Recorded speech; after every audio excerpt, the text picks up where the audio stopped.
በዛ ጊዜ ደግሞ ፕሮፌሰር ብርሃኑ ነጋ አንድ መግለጫ ወጣ። ምን የሚል መግለጫ? አምና ያለፉት ተማሪዎች 3 ነጥብ ምናምን አካባቢ 2015 3% እኔ እንጃ እንደዛ አካባቢ ነው ያለፉትና ዘንድሮም ያ ቁጥር ይደገማል አለ። ቀጣይ ዓመትም ይደገማል። ይሄ የሚስተካከለው የዛሬ 4 ዓመት 5 ዓመት ነው አለ። ጉድ ዘንድሮም እንዳምናው ተማሪ ይወድቃል እንደ 2015 በ2016ም ተማሪ ይወድቃል ብሎ ራሱ ተናገረ ፕሮፌሰር ብርሃኑ ነጋ። ይሄን መግለጫ ሲሰማ እንቅልፍ አጣው። ተማሪዎቹ ሊወድቁብን ነው ላምናቸውም አልቻልኩም። ማን ተማሪዎቹን ቀን አስተምሬያቸው ለሊት ደውዬላቸው አንስተው እነዚህ ልጆች አውርተውኝ ምናምን ፊታቸውን ጣቶ ተመልሰውስ ቢተኙ ላምናቸው አልቻልኩም። ስለዚህ ምን ማድረግ ነበረብኝ? እጃቸው ላይ ያለውን ስልክ በጠቅላላ መንጠቅ ነበረብኝ። የብዙዎቹ ደካማ ጎን ስልክ ነበር። አንዳንድ ተማሪዎች ለሊት ይነሱና ተነስቻል ይሉኛል። ስልካቸውን አንድ ኖቲፊኬሽን እንዲበለው ቲክቶክ ውስጥ ወይ ቴሌግራም ውስጥ ይገባሉ።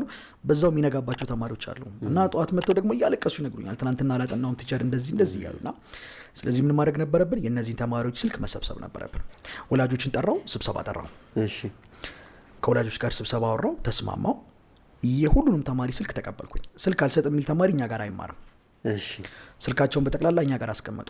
ቤተሰብ መቆጣጠር የሚችለው ቤተሰብ ተቀበለ። ግን ቤተሰብ ለቤተሰብ ሰጥተውም ደግሞ አሳይመንት አለብኝ ምን አለብኝ የሚሉ አሉ። እነሱን ደግሞ ቤተሰብ አይ ለራሱ ለዳኒ ውስጥ አሉ። የልጃቸውን ጸባይ ያውቁታል።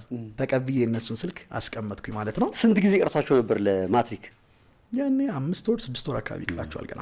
ከዛ በኋላ ቀጠለ ማለት ነው። በምን ትደውልላችኋለህ? ማታ እንዴ? በቤተሰብ ስልክ ደግሞ የቤተሰብ ስልክ ቀየረን። ግን ብዙም አልቆየንም። ስልካቸውን እንደተቀበልኩኝ ወዲያውኑ አሁንም ስልካቸውን ተቀብዬ ሳስበው ቤታቸው ቴሌቪዥን አለ፣ አልጋ አለ። ገብተው እንቅልፍ ይላቸው ይችላል። ከሶፋው ከጠረጴዛው ጋር ብዙ ትዝታ አለባቸው እነዚህ ልጆች። ቁርኝት አለ። ሶፋውን ሲያዩት ለምሳሌ ደገፍ ብለህ ብታርፍ ይላቸዋል።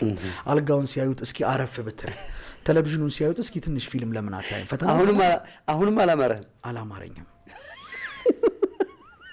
ስለዚህ ሌላ ምንም አይነት ኦፕሽን የለኝም። ለምን ከትምህርት ቢሮ ከትምህርት ቤት መጥተው ቢጠይቁኝ የማሳያቸው ወረቀት የለኝም። ነገር ግን ነገ ከትምህርት ቢሮ ከሌላም ቦታ ቢመጡ ግን የማሳያቸው ውጤት ይኖረኛል። ይሄው እነዚህ ልጆች ውጤት አማርግቻለሁ። አይኖ ወረቀቱ የለኝም ግን እነዚህ ልጆች ውጤት አማርግቻለሁ ብዬ ሲቪ ናቸው። በቃ ለኔ የምስክር ወረቀቴ ናቸው። ስለዚህ ምንም አማራጭ የሌለው ነገር ነው እና የነሱ ማጥራት መብት ብቻ ሳይሆን ግዴታቸው ነው። በጣም ነው ጠንቅቀው የሚያውቁት።